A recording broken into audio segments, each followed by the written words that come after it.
niwiga gukoresha ico Imana yaguhaye kugira ngo uhezagira abantu, Imana izokoresha ico yaguhaye mu gutuma ico kintu kija kuri. Ndababwira ikintu gikomeye abantu b'Imana, cyane cyane abantu mwese ngaha muhari mukorera Imana mu buryo bumwe cyangwa ubundi, peu importe ingabire Imana yashize muri wewe, koresha ikintu Imana yaguhaye kugira ubere umugisha abantu. Motivation ya mbere ntiba amafaranga, motivation ya mbere ntibe kumenyekana, kuko ivyo ntibiramba ku ngoma, bimara umwanya urume rumara.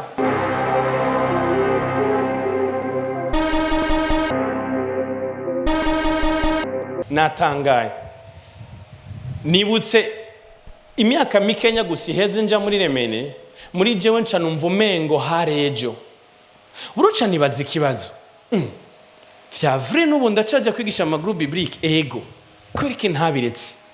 Mwe mu Imana canyibutse ikintu, kuva umunsi ukizwa hari gicapo wabonye kure, ico gicapo nturagishikira.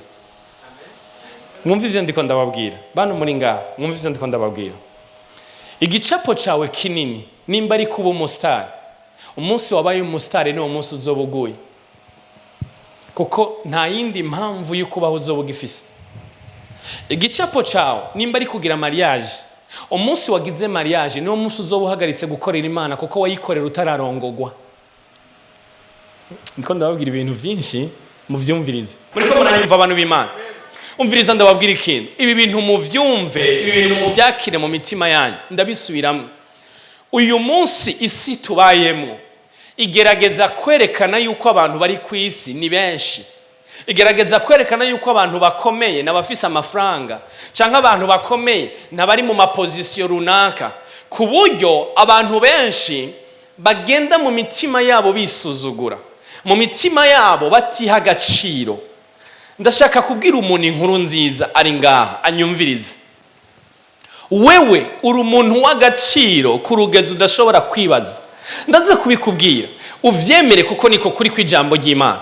Sinitayeho uburyo wavutse, sinitayeho aho wavukiye, sinitayeho quartier ubamwo, sinitayeho inzu ubamwo. Ushobora kuba uzi papa wawe canke atawuzi, ashobora kuba yaragutaye canke mu bana, ushobora kuba ufise abavyeyi canke uri imfuvyi.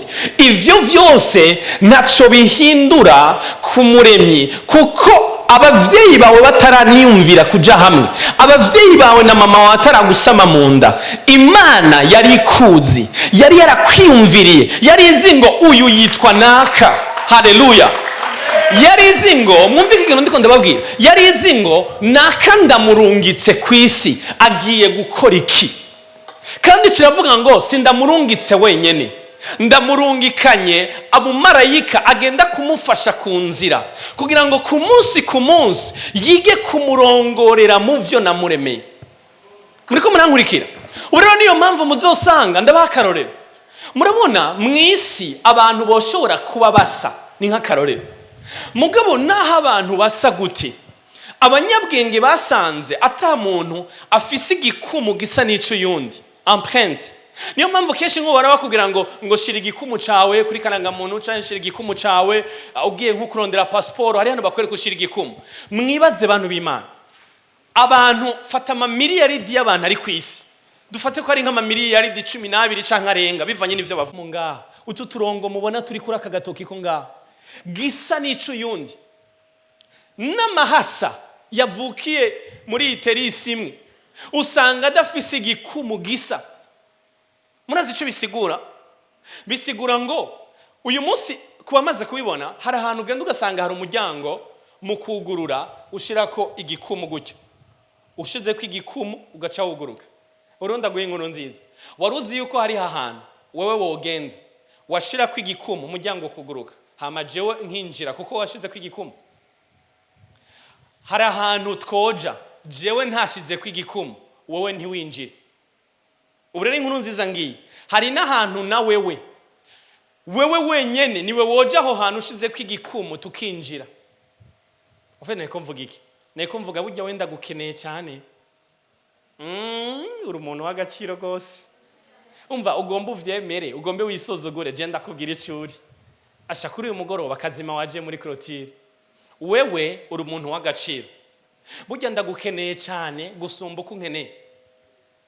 ubu rero ndakubaza, hagati ya jewe nawe ukomeye ninde? nawe uhari. Bivana ndababaza ikintu kimwe, ibi bintu nimwavyumva mu buzima bizobaha gukunda umuntu wese mubonye. Icya kabiri, bizobaha guca bugufi, kuko muzosanga ata mpamvu yo kwishima ihari. Ndabaha akarorero, hagati y'umuganga n'umumekanisye ninde akomeye? Ndazi ivyo mwiyumvira. Mwebwe ubukomezi bwanyu mwabushize mu mahera umuntu afata. Ubu rero ndakubwira ikintu, waruzi yuko umuganga ntakomeye gusumvya umumekanisye, kandi umumekanisye ntakomeye gusumvya umuganga. Ndabasigurira impamvu. Ni kubera yuko umwe wese muri bo afise kuruware yiwe arimwo. Ndabasigurira, umuganga iyo umuduga wiwe upfuye ntawikorera kuko ntavyazi, akeneye umumekanisye. Ego, ubu rero urabe, umumekanisye iyo agwaye ntiyivura ngo akoreshe ijeki, akeneye umuganga. Ubu rero abandi babwire ivyumviro mufise bitari ivyo vyononye abantu. Ubukomezi bw'umuntu nibuvana n'amafaranga afise. Oya, ubukomezi bw'umuntu buvana n'igihe ariko arakora ico yaremewe, hanyuma akaba evariwe n'uwamuremye. Ay. Umviriza abantu b'Imana, umva ndababwira ikintu. Ni nkuko no bahakarorero, hagati y'iyi bafre iri ngaha n'aka gatabure kari ngaha n'iyi shere iri ngaha, n'ikihe gikomeye? N'ikihe gikenewe, n'ikihe kidakenewe? Wewe wombwira uti mbo dukeneye kuri kuvugira ku butumwa. Oya nshuti, aka kantu gusa kubona kari ngaha bagashize kwishogwe burya katumye hasa neza. Wewe ukaravye wogasuzugura, mugabo ukaravye burya ni gasa niki, kandi iki burya ni gisa ni bafre. Ibi bintu vyose birakenewe, gusa kimwe cyose gifise ubwiza bwacu. Kimwe cyose ni ciza, ni c'agaciro igihe kiriko gishitsa ico wagikoreye yari yagikoreye igihe yaciyumvira. Haleluya, amen. Bantu b'Imana, umva ndababwira, mwari munzi ko Imana nyene yaremye inzovu ariyo yaremye akanyegeri? Ujya wowe kwibaza ko akanyegeri kadakenewe kugeza usa ubonye Imana muhuye? Yo kubwira ati yajya hari ikintu akanyegeri gakora inzovu idakora. Muriko muranyumva? Kugeza wewe uri inzovu uhava usuzugura akanyegeri ko kadakenewe. Mugabo hari naho n'akanyegeri ko vuga ngo iyi nzovu ni nini, none inkuru yaruremeye iki, kakavuga ati inzovu ntiyari ni kinini cyane nicari gikenewe. Murazi message ndiko ma message umuntu wese yicaya ndamugira ngo mu buzima wewe urakenewe, wewe waremwe kubw'impamvu, wewe hari ikintu Imana yagushizemwo. Iyi si yirigwa irereka abantu yuko hari abakenewe gusumba abandi, yuko hari abakomeye gusumba abandi. Mu maso y'Imana suko biri. Mu maso y'Imana, Imana yitayeho kuraba ngo naka mbega yoba ariko arakora ico jewe namurungikiye kwisi. Kuko wibuke bantu b'Imana, nta muntu numwe azoguha impera, nta muntu numwe azogushimira atari Imana yakuremye. Muriko muratahura abantu b'Imana?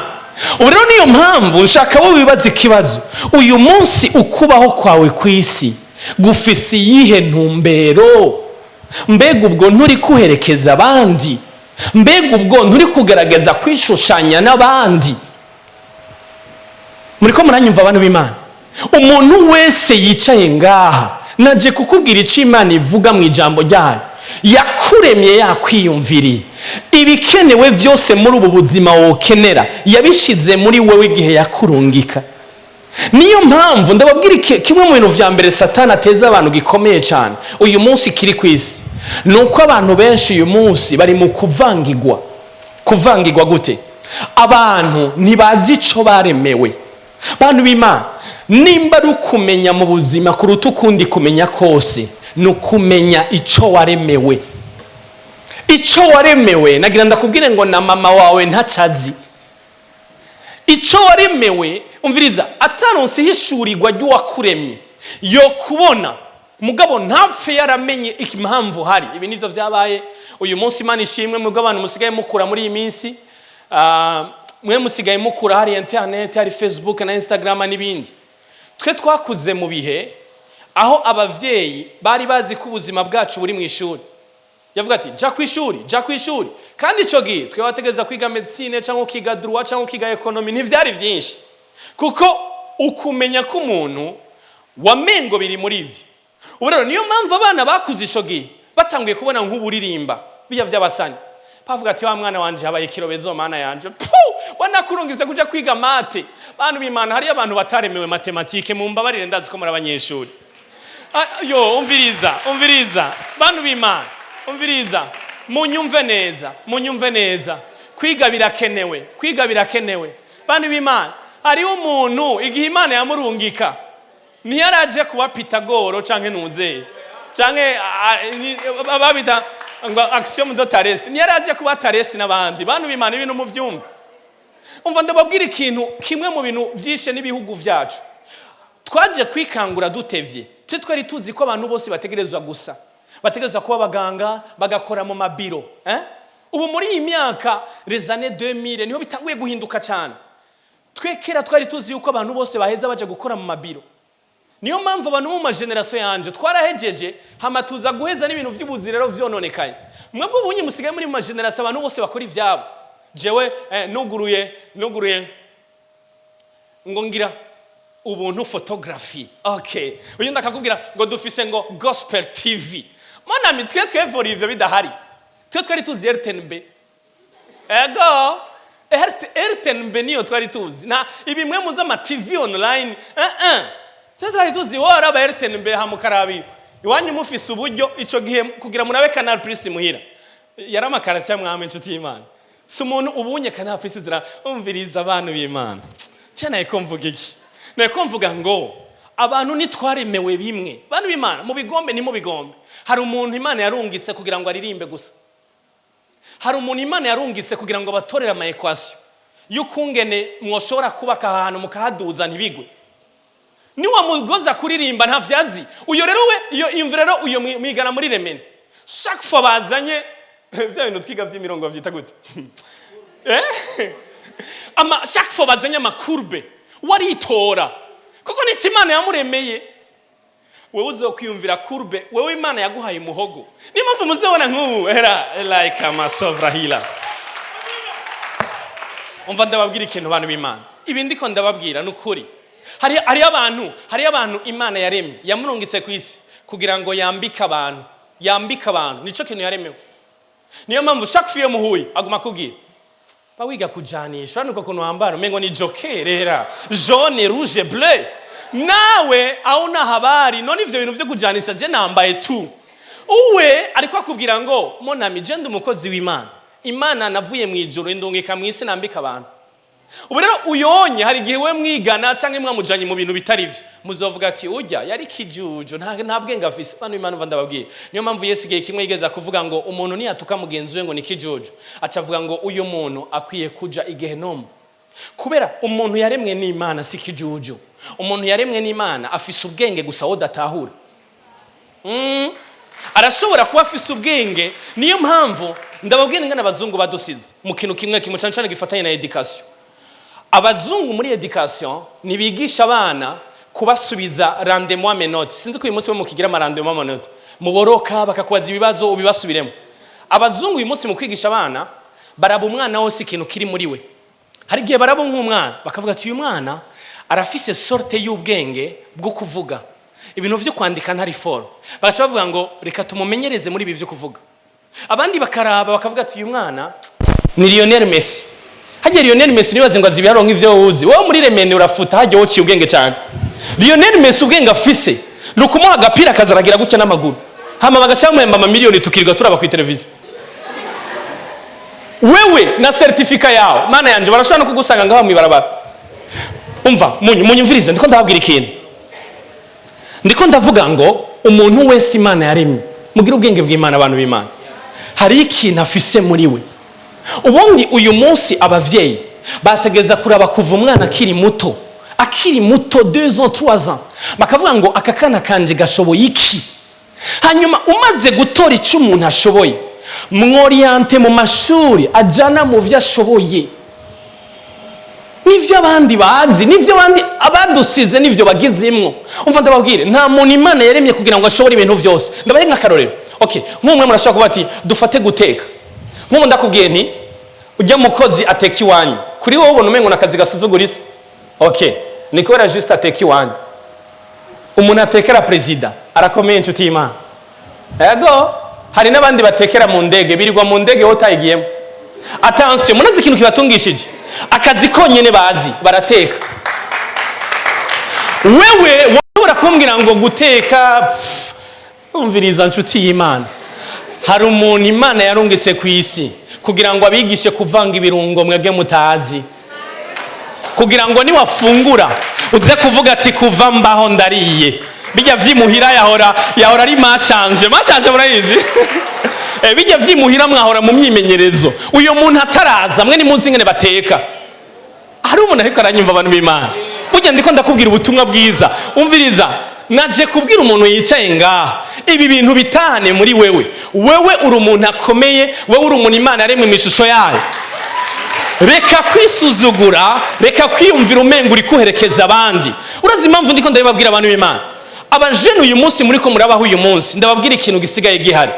Uyu munsi si ukunge nimeze, ntiri kwirashaka ngo mwicare mutuze mugerageze kwiyumvira ibwina mu mitima yanyu ati Imana asha jeni gikishoboye. Oya, uyu munsi hari bizubaza vyinshi, WhatsApp, Facebook n'ibindi biguma bikwereka ngo rabanaka wabonye ingene aririmba neza, rabanaka wabonye ingene aciye ubwenge, rabanaka. Ugaca usanga rero umuntu yamayumva umenga abandi barakomeye kiretse we.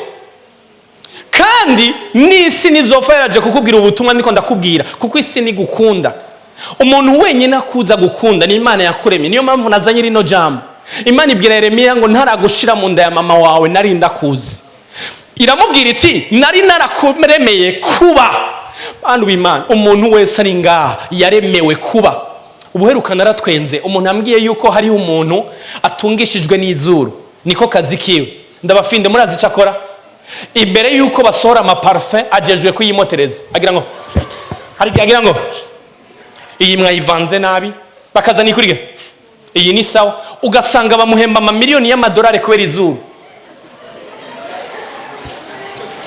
Wewe ugaca usanga birashoboka yuko nawe ari cyo kintu Imana yakuremeye, kuko mbisi yose bamuvuga he wantu hamoto ukuntu, hewe uyu muntu nisize, hewe yitse n'umuto. Wewe umenga ikintu ingabire ufise umenga ni izuru, navyo uzi gusa ko iryo zuru ryawe ashobora kuba ari ikintu Imana yari yaraguhaye. Mwari muzi yuko hari abantu bahembegwa kuguta mu Kirundi guhonja. Hari umuntu mu buzima bwiwe umubajije akazi akora kugira ngo ndahonja, ahonje iki? Bijya vyayimunwa ajya bijya bintu vyose mwe munwa basohora imbere yuko babidandaza. Hari umuntu babiha akagira ngo agacira agafatira agacacira agaca ibi bivanze nabi, ibi mwongeremo agasukari, ibi mushiremo ijya produit, ageze iki kimeze neza ni mu gisohore. Umajije none wokora iki? Je ndahonja. Yo bwira mugenza wati Imana ni nini.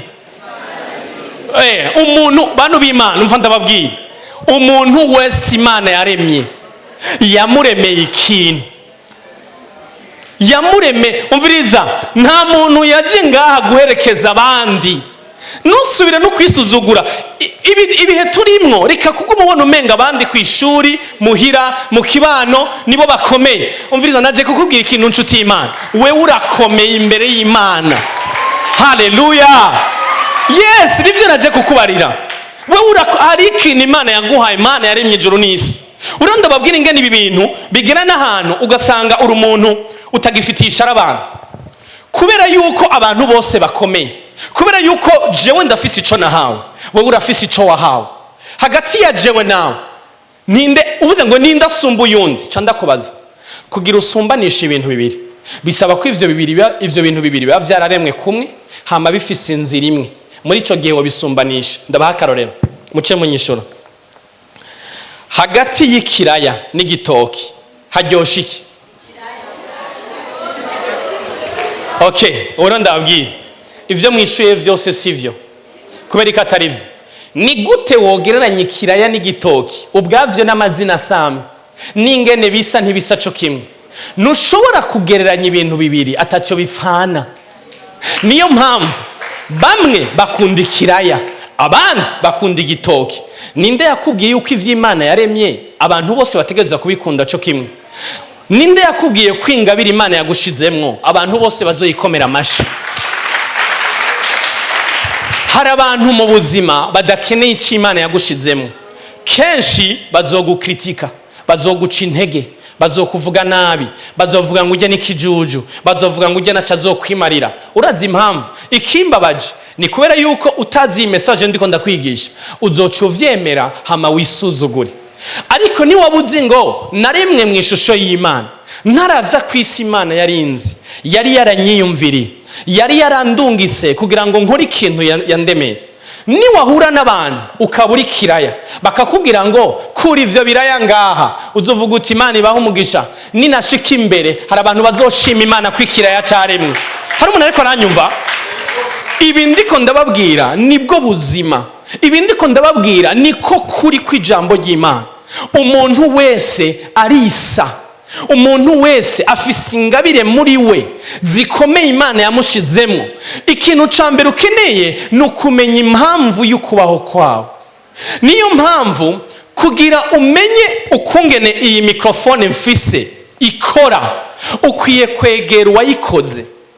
Uwayikoze arayizi neza gusumba je ndiko ndayikoresha, kuko uwayikoze hari ibintu yashizemwo twebwe tuzikoresha tutanazi.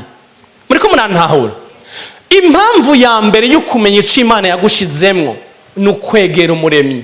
Iyo uri kurasenga hari isengesho ukwiye kugira risumba yandi y'ukubaza Imana ati Mana ni igiki washize muri jewe? Mana ni igiki jewe igihe wandema, igihe wanyiyumvira wabonye ko nokora, kuko sinaje kugwiza umurongo ku isi. Haleluya.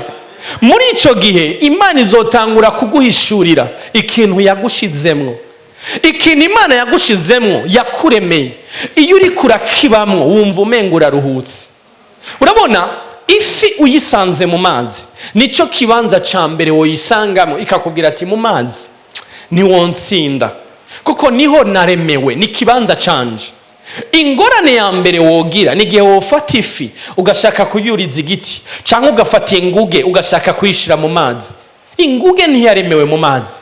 Inguge yoshobora gusimbira mu mazi iyacamwo yiruka, kuko inguge yaremewe kuba mu biti. Uyisanze mu biti yo kubwira ati ngo ndakwereka ico naremewe. Haleluya. Bantu b'Imana ndiko ndabwira umuntu ari ngaha hari ikintu Imana yagushizemwo. Haleluya. Ubu rero bivanye n'ico Imana yagushizemwo, Imana yiteze, mwumva aka kantu gakomeye gashobora gufasha umuntu wese ari ngaha. Iyo ubonye ahantu hari igiti c'umwembe, impamvu y'ukubaho kw'igiti c'umwembe ni kugira ngo kigaragaze imyembe. Turi kumwe? Uronda babazi, murigera mubona igiti kirya imyembe yacu? Munyumvirize nga ndabwira ikintu gikomeye, iki kintu kirabafasha. Murabona uyu munsi naje imbere yanyu. Impamvu naje imbere yanyu suko ndabasumba, nuko naje kubakorera. Kuko naje kubakorera hari ikintu jewe nzi Imana yanshizemwo. Ntiyakinshizemwo ku bwanje, yakinshizemwo ku bw'abandi. Uburonda babwira ingene Imana izonshimira ni gihe cyose Imana izovuga ngo wa giti c'umwembe wabaye umwizigirwa aho nari naraguteye. Kuko abantu bararengana bakabona imyembe bakavuga ngo rabi imyembe, abapeti bakurira bakayitora bakayijya, baheza kuyijya bakavuga ngo wow ebana iki giti kweri kiriko imyembe iryoshe. Ico giti cakoze mission yacu. Niyo mpamvu mwebwe ukubakorera kwanje mushobora kuzotuma Imana inyevari wakuru ujya munsi ikambwira ngo bon et fidèle serviteur, ikambwira ngo wabaye umukozi mwiza wo mwizigirwa, injira mu munezero w'umwami wawe. Kubera ivy'Imana yampaye si ivy'iwanje, ivy'Imana yampaye ni ivy'abandi. Uburonda babwire danger ya mbere uyu munsi hari umuntu wese akwiye kumenya. Ingabire Imana yaguhaye ni yaguhaye kugira ngo udandaze, kugira ngo igukungukire wewe. Umunsi uhagaze imbere y'Imana uzokwicuza, kuko izokubaza ngo ico naguhaye wagikojeje iki? Kuko umwe wese muri twebwe il devra rendre des comptes. Hari abantu Imana yahaye ingabire yo kwigisha, birirwa babigisha kuko nivyo Imana yabahaye. Ico Imana igushizemwo si kubwawe. Iki kintu cumve, ico Imana yaguhaye ni kubw'abandi. Yoyo irafise ubugi gushimira ukiri kwisi igihe cyose uri kukoresha ico yaguhaye. Muriko muranyumva? Kubera ubu vyarahindutse, abantu basigaye bakoresha ingabire Imana yabahaye bakibaza ko ari gwabo. Paulo niwe yavuze ngo ni gikufise utahawe, mbe nimba waragihawe ni giki gituma wirata? Twaravyibagiye. Nk'ubu nimuva je ndigisha neza, Jimmy wabikuye ko jewe nzi ko ivyo bintu atari ivy'iwanje. Wowe uririmba neza, wabikuye inshuti y'Imana. Satani ntakuje mu matwi. Nta kintu ufise utahawe. None nimba waragihawe wo kwishimira iki? Nkuko mengo ni ci wawe, si ci wawe. Wewe warakibikijwe kubw'igihe kugira ngo ukorera abandi. Niyo mpamvu ndabaye nkakaroro. Nani mwaza umuntu yahawe kubaka amazu. Amazu yose yubaka si wayabamwe. Hari umuntu yahawe gukora izi ntebe mwicayeko. Mbe mubona zose yo zicara ko bigakunda? Oyaye, arahari kugira ngo abakorere. Haleluya. Arahari kugira ngo ababere umugisha. Uburundi babwira iki kintu bantu b'Imana. Ni wiga gukoresha ico Imana yaguhaye kugira ngo uhezagira abantu, Imana izokoresha ico yaguhaye mu gutuma ico kintu kija kuri. Ndababwira ikintu gikomeye bantu b'Imana. Cyane cyane abantu mwese ngaha muhari mukorera Imana mu buryo bumwe cyangwa ubundi, peu importe ingabire Imana yashize muri wewe. Koresha ikintu Imana yaguhaye kugira ubere umugisha abantu. Motivation ya mbere ntiba amafaranga. Motivation ya mbere ntibe kumenyekana, kuko ivyo ntibiramba ku ngoma, bimara umwanya urumera. Ibi ndiko ndabibabwira ndabizi. Ndaza abantu bigeze ko bavuga ubutumwa, ndaza abantu bigeze ko barabaririmbyi, Imana yari yadugije. Mu nyuma batangura kubikora nkuko mengo ni ivy'iwabo, nkuko mengo ni ibintu bashoboye. Vyamaze umwanya muto. Kubera iki? Kubera ikintu Imana yagushizemwo si ci wawe, iki kintu ntuzocibagire. Ikintu Imana yagushizemwo c'est pour les autres. Ndababaze, nk'ubu nzi kuririmba cyangwa nzi kuvuga ubutumwa, mwebwe mukaba mudahari, ubu butumwa no guma ndabwibwira, no genda nkavuga handi, my God, uyu munsi abantu bafashijwe bande siyo bari inshuti. Ati naririmbye umva n'intebe zose zirajugumira, umviriza urarusha inshuti. Burya uririmba kubera abantu bahari. Mu yandi majambo, ico Imana yagushizemwo ni kugira gikorera abantu. Nimba uri umufotografi, noneho ukwirirwa wifotora rikarenga. Oya nshuti y'Imana, ifu gufotora abantu, ifu gufotore ivyo Imana yaremye. Ni kuvuga ngo hari umuntu ariko numva ico ndiko ndavuga, ndiko ndarangiza. Waremwe mu ishusho y'Imana. Ni wisuzugure nshuti y'Imana. Ndagukeneye mu buzima bwanje, kuko hari ikintu ufise jewe ntafise. Muriko muranyumva? Niyo mpamvu ndagukeneye. Hanyuma ikintu Imana yagushizemwo wo kimenya utanguye kuyegera. Niyo mpamvu kuye kwiga gusenga, na cyane cyane ugasenga ubaza Imana, Mana ni igiki washize mu buzima bwanje kugira ngo mbere isi umugisha. Haleluya. Hanyuma ikindi umenye ngo ico mfise gihari kugira gikorera abantu, ni gihari kugira niyemere ku bantu, gihari kugira ngo ndabakorere. Ninakora ivyo nategerezwa, abantu barenganye bakavuga ngo nari umwembe uryoshye iki giti vraiment gihabwa icubahiro, muri ico gihe nzoba ndiko ndahesha Imana icubahiro. Haleluya. Ikindi naco, igihe cyose wiga kumenyereza ico kintu, ukakimenyereza kuva umengo kiracyari gito, kuva umengo karacyari akabuto, ikintu cyose umenyereza kirakura. Ntuzusuzugura intango nto. Uyu munsi ivyo wita bikomeye, uyu munsi ivyo wita binini, vyatanguye ari utuntu duto, vyatanguye ari ibintu umuntu yosuzugura. Abantu benshi barakunda gusuzugura intango ntonya. Niyo mpamvu yibonye umuntu kumureko ko araririmba, kumura sigaye yigirira ati ni eglise photography, ukabona ashize kuri internet, hagacavugira ati ubu rero nawe wigize umuntu watari. Ntigize umuntu watari, ariko akora ico yumva mu mutima. Ntusuzugura imbuto wahawe. Ntube nk'aba abantu Yesu yabitse itaranto, hanyuma wahawe imwe acavuga ngo je bampaye imwe, acaragenda arayizika. Ntuyizike nshuti, ntuyizike. Ico nyene ushoboye gikore. Ejo nahuzi ni waba umwizigirwa muri kijya giti Imana yaguhaye, Imana izogukuza. imana izokujana kure. Haleluya.